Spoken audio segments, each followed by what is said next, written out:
지난 주일 설교 말씀을 기억하십니까?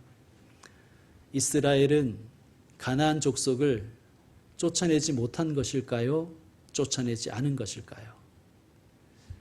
쫓아내지 않은 것입니다. 자, 오늘 말씀은 이렇게 시작됩니다. 여호와의 사자가 길갈에서부터 복임으로 올라와 말하되. 여호와의 사자, 히브리어로는 말라흐 야훼입니다. 사사기에 자주 등장합니다. 사사기에 등장하는 이 여호와의 사자는 누구일까요? 영어 성경을 읽어보면 사자를 The Angel이라고 번역했습니다. 천사. 그러면 여호와의 사자는 천사일까요? 여호와의 사자가 하는 말을 한번 들어보십시오. 내가 너희를, 여기서 내가는 그러면 천사라는 얘기잖아요. 그렇죠? 그러면 너희는 이스라엘이지요. 내가 너희를 애굽에서 올라오게 했다. 이상하지 않습니까? 내가 너희의 조상들에게 맹세한 땅으로 들어가게 했다. 역시 이상합니다. 또 내가 이르기를 내가 너희와 함께한 언약을 영원히 어기지 아니하리니. 이것은 일개 천사의 말로 보긴 어렵습니다. 여호와 하나님의 말씀이지요.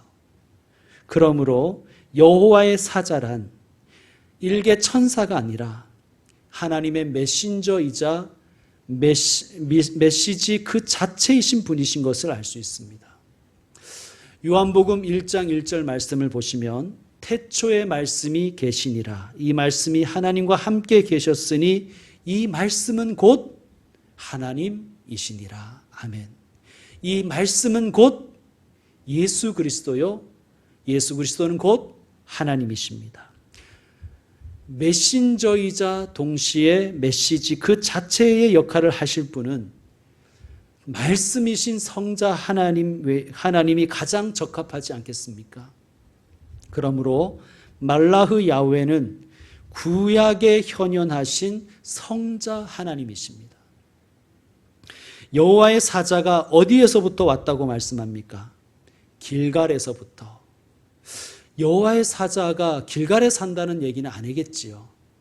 왜 길갈에서 왔다고 할까요?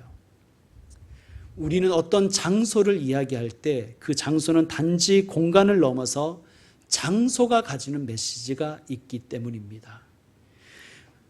여호와의 사자가 지금 우리에게 와서 나는 오순절 마가의 다락방에서 왔다라고 하신다면 어떤 의미겠습니까? 너희는 초대교회로 돌아가야 된다.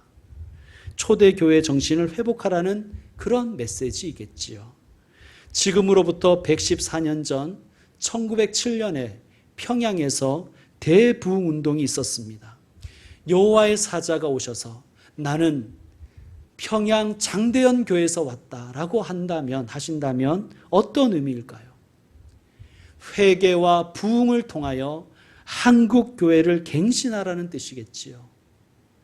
지금으로부터 약 500년 전에 독일에서 종교개혁이 시작되었습니다. 여호와의 사자가 오셔서 나는 독일 비텐베르크에서 왔다라고 한다면 그것은 종교개혁으로 돌아가라는 말씀입니다. 오직 성경, 오직 은혜, 오직 믿음, 오직 하나님께 영광이라는 프로테스탄트 정신을 회복하라는 뜻입니다.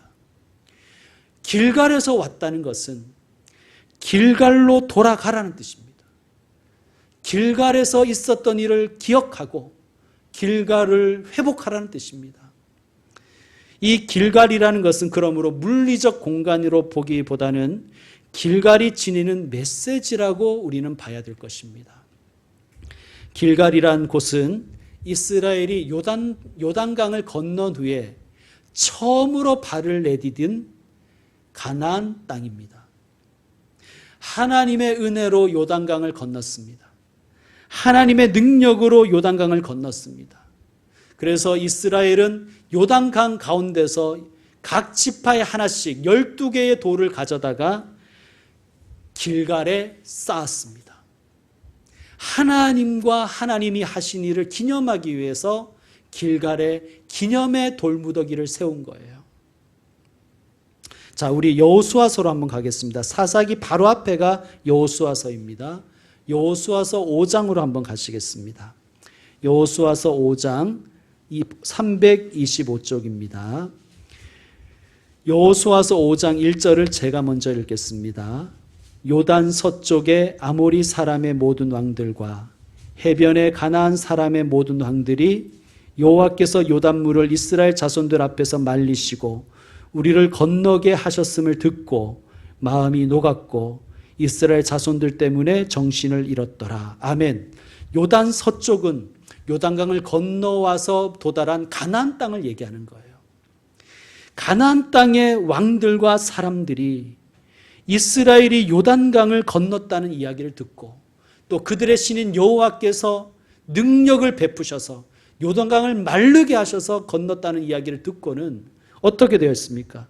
마음이 녹았고 간담이 서늘해지고 정신을 잃었더라.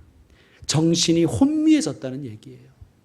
여러분, 군사적으로 보면 이것은 이것보다 절호의 기회가 어디 있겠습니까?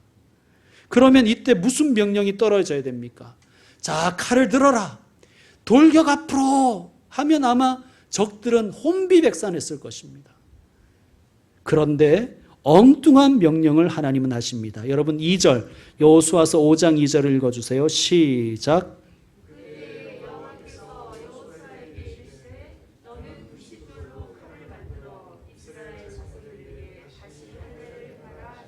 아멘. 진격 앞으로가 아니라 칼을 만들어서 그 칼을 가지고 이스라엘에게 다시 할례를 행하라. 이게 하나님의 명령이었습니다. 왜 이런 명령을 하셨을까요?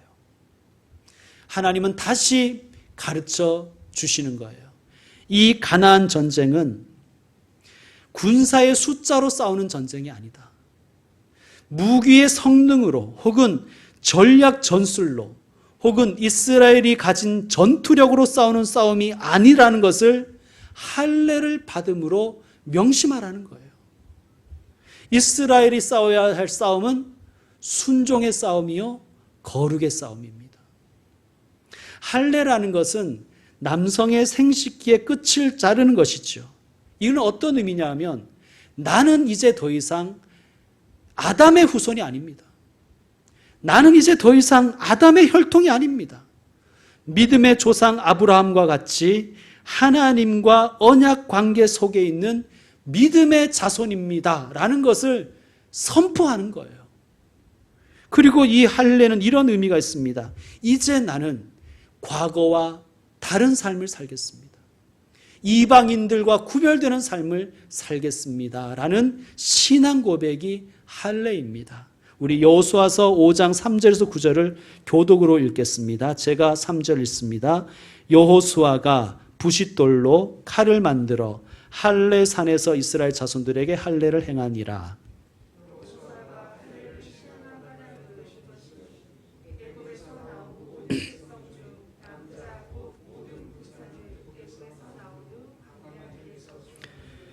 그 나온 백성은 다 할례를 받았으나 다만 애굽에서 나온 후 광야 길에서 난 자는 할례를 받지 못하였음이라.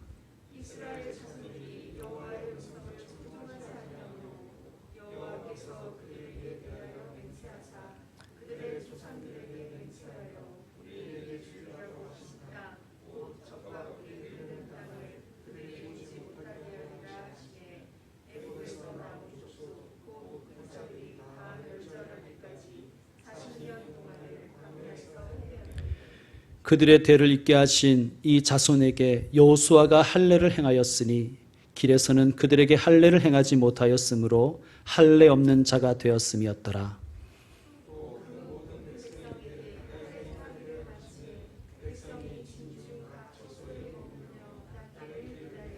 다 같이 여호와께서 여호수아에게 이르시되 내가 오늘 애굽의 수치를 너희에게서 떠나가게 하였다 하셨으므로 그곳 이름을 오늘까지 길갈이라 하느니라. 아멘. 애굽의 수치를 너희에게서 떠나가게 하였다. 그래서 그곳의 이름을 길갈이라고 했다는 것입니다. 길갈은 굴러가게 하다라는 뜻으로서 제거하다, 없애다라는 의미를 가지고 있습니다. 자, 애굽의 수치가 뭘까요? 애굽에서 당했던 이스라엘의 수치라고도 해석할 수 있습니다. 그렇게 해석할 수 있고 또 다르게 해석하면 애굽 때문에 당하신 하나님의 치욕이라고 해석할 수도 있습니다. 그러니까 이스라엘의 수치, 하나님의 수치 이렇게 해석할 수가 있는 거예요. 이스라엘의 수치로 해석하면 하나님의 백성인데도 불구하고 400년 동안 애굽에서 노예 생활하면서 애굽의 종교와 문화에 오염되어서 여호와만 섬긴 것이 아니라 우상도 함께 섬겼던 그 수치, 그리고 그 우상 숭배의 습성이 몸에 밴 나머지 광야 40년 동안 끊임없이 저질렀던 이스라엘의 우상 숭배와 불순종의 수치를 하나님이 제거하셨다는 뜻입니다. 또 하나님의 치욕으로 해석하면 이스라엘이 광야 40년 동안 떠돌아다녔죠. 자, 이스라엘이 40년 동안 광야길을 떠돌아다닌 이유가 뭐였습니까? 이스라엘의 불순종과 불신앙 때문이었지 않습니까? 그런데 애굽인들이 하나님을 모욕했어요. 뭐라고 모욕했냐면 여호와가 자기 백성을 가나안 땅으로 인도할 능력이 없어서 광야에서 다 죽게 했다. 그렇게 하나님을 모욕한 거예요. 이게 하나님께 치욕이었다는 것입니다. 이 치욕을 하나님이 길갈에서 씻으셨다는 뜻입니다. 여러분, 하나님의 백성 이스라엘이 400년 동안 종살이했어요. 여러분, 우리 민족이 일제에게 30년 동안 강점당했잖아요. 35년 동안. 35년 동안의 강점 후에 이 일제의 잔재가 오늘까지도 우리 역사를 뒤틀리게 하지 않습니까? 400년 동안 종살이했어요. 400년 동안. 노예 근성이 몸에 다 배었겠죠. 고역에 시달려도 애굽 사람들이 던져주는 고깃덩이와 그 물질에 취해서 노예 근성으로 살았습니다. 이 노예 근성은 이스라엘의 광야 생활 동안 그들을 지배했어요. 여러분, 우리가 출애굽기나 민수기를 읽어보면 이스라엘은 끊임없이 하나님 원망하고 불평하고 애굽을 그리워하잖아요. 애굽에 있었으면 고기도 마음대로 먹었을 텐데 이러고 있었지 않습니까? 그들은 하나님께서 주신 자유와 젖과 꿀이 흐르는 땅을 향한 소망보다 노예로서 누렸던 안락함과 애굽의 물질 문화를 그리워한 거예요. 이게 애굽의 수치입니다.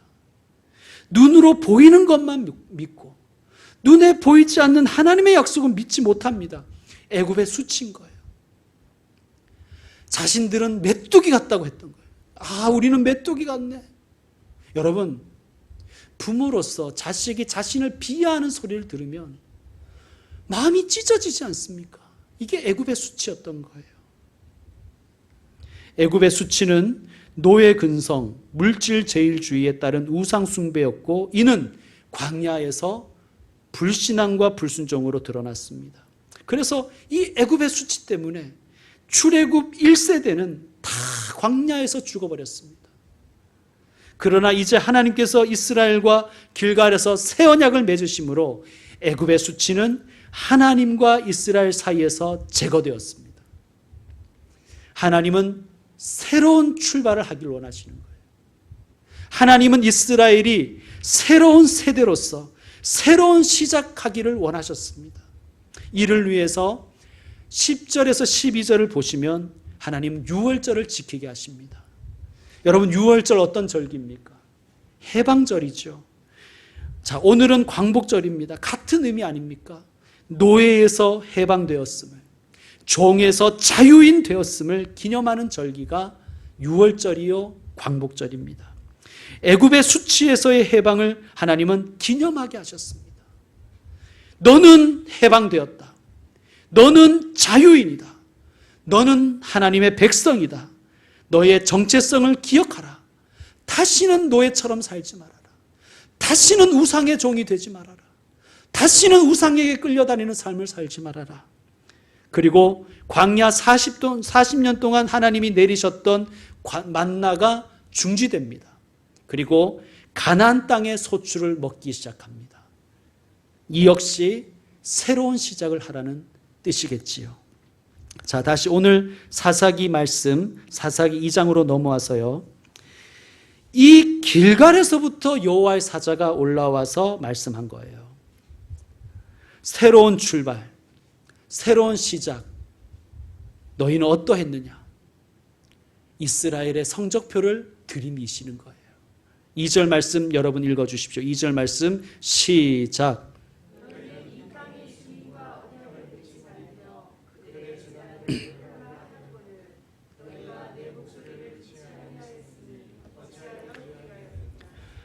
아멘. 이스라엘에게 두 과목, 필수 과목 두 과목이 있는데 첫 번째 과목은 이 땅의 주민과 언약을 맺지 말라는 과목이고요.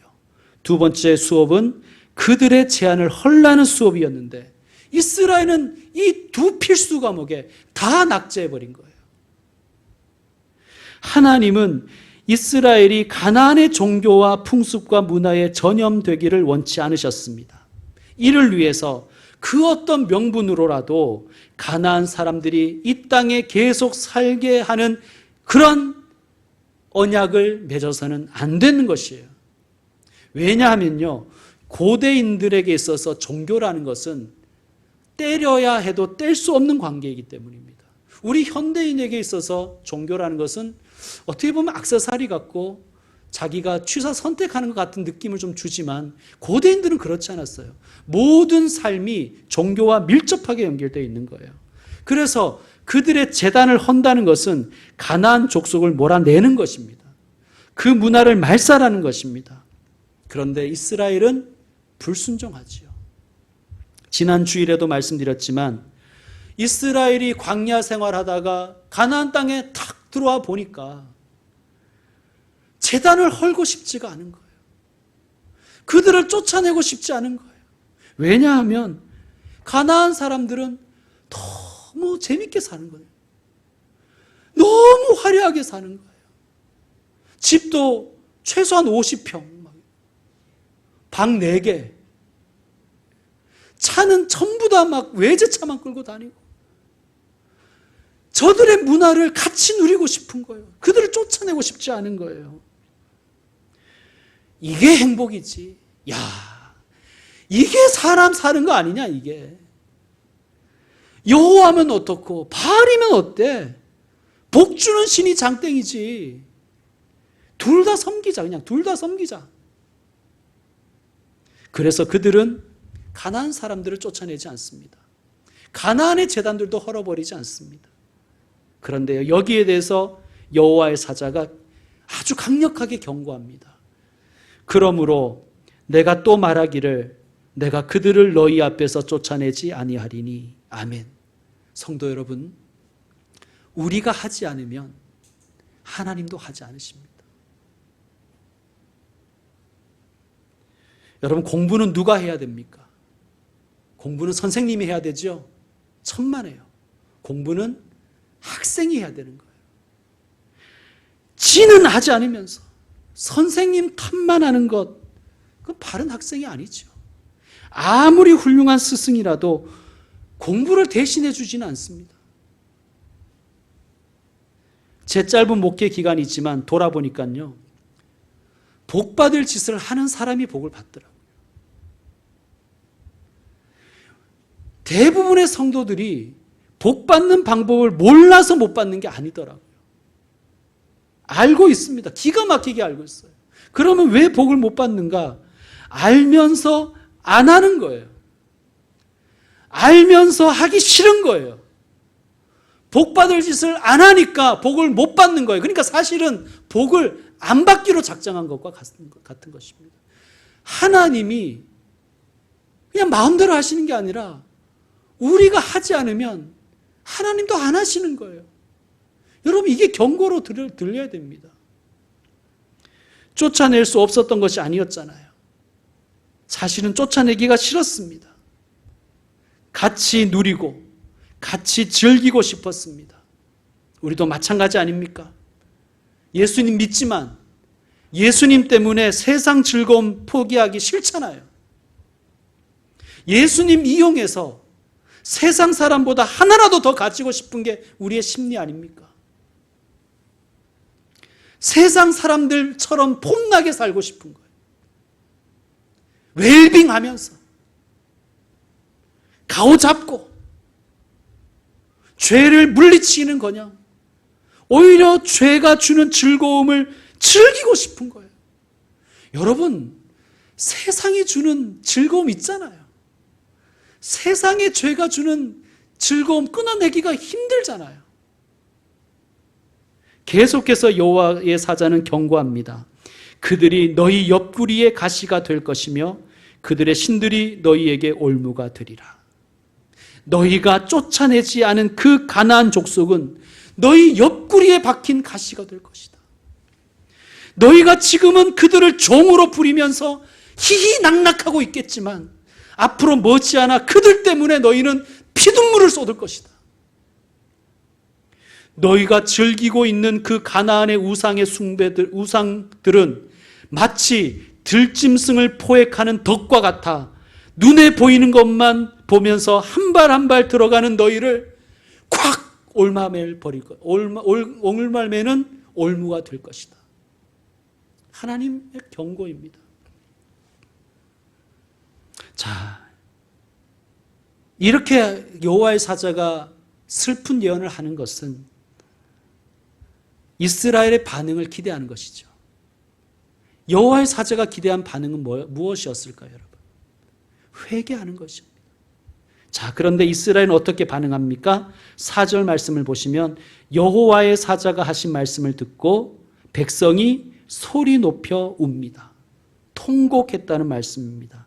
그래서 그곳 이름을 보김이라고 했습니다. 보김이란 통곡 혹은 통곡하는 자들이라는 뜻입니다. 그리고 보김에서 여호와께 제사를 드렸습니다. 자, 여러분, 보김에서 여호와의 사자의 말씀을 듣고 그들이 소리 높여 울었습니다. 통곡했어요. 이 울음은, 이 눈물은 회개의 눈물이었을까요? 회개의 눈물이었다면 하나님의 용서가 있었을 것입니다. 근데 여러분, 우리가 다음 주에도 보겠지만 2장 6절 이하를 읽어보면 회개가 없습니다. 그들이 삶을 바꾸었다는 말씀이 없어요. 그리고 당연히 하나님의 용서도 없었습니다.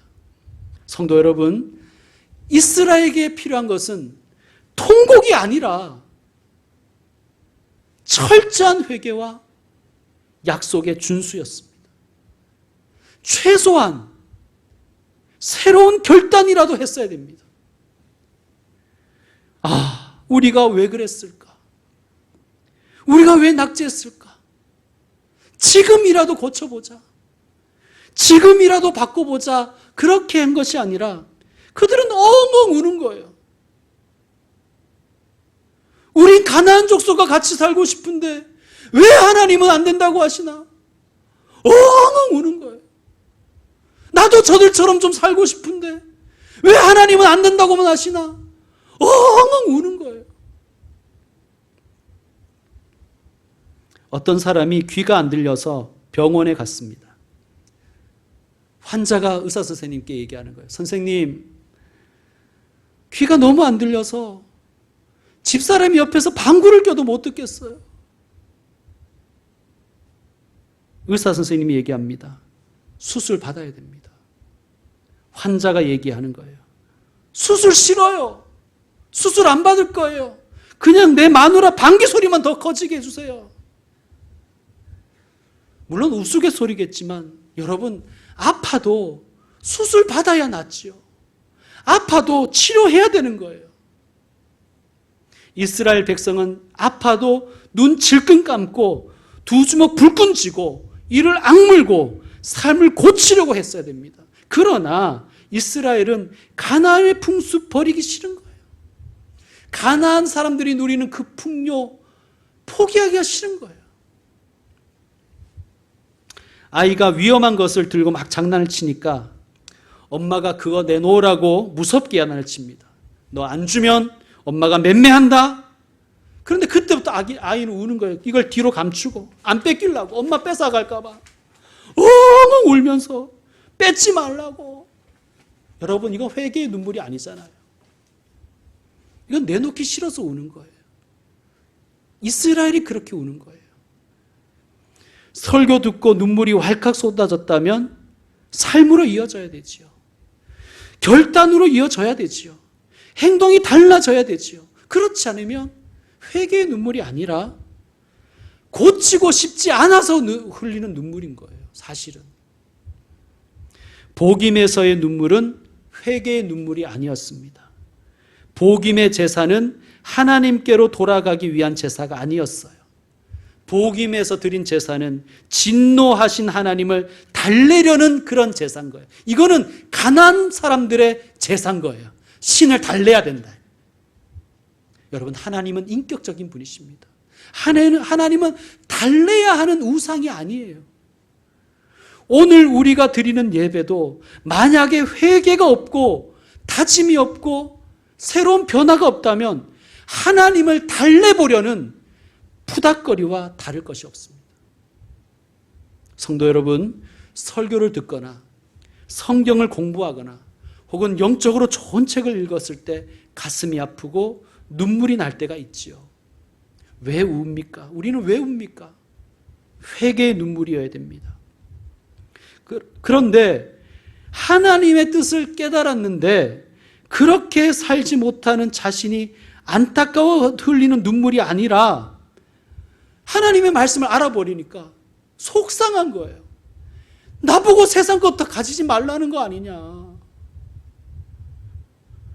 더 많이 못 가진, 나 지금 또 못 가졌는데 이것조차도 하나님이 포기하라는 거냐. 막 서러운 거예요.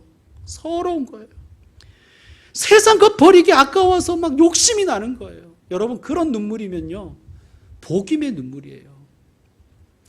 엉엉 소리 높여 통곡해도 삶이 하나도 달라지지 않는다면 복임의 눈물입니다.